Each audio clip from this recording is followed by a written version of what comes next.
tell you about the Rosary. Now, many of you are like, well, it's because you're a priest and you happen to be wearing one around your waist, which is true. Big fan of the Rosary. We say, how do I make this exciting?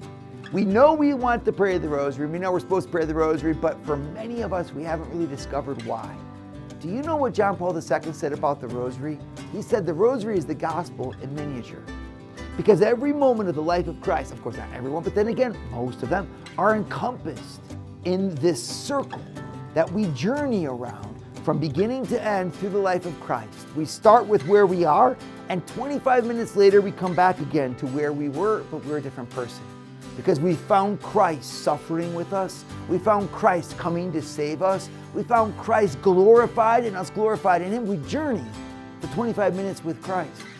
The trick to the Rosary is to start with the Hail Marys, but to allow the Hail Marys to carry you where Mary herself is going, into the mystery of Jesus, to know Him, to relish Him, to cherish Him, to be with Him as He speaks to us and saves us.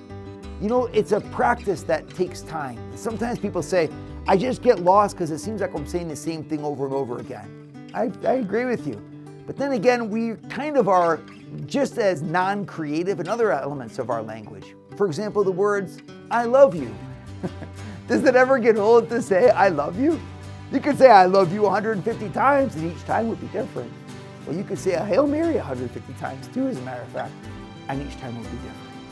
Because the Rosary is an act of love. You know, the ancient etymology for the word is that it's a crown of roses that I can offer to Our Lady. My challenge to you is to do one Rosary this day. Find yourself online, look for a little guide, spend 25 minutes in this practice.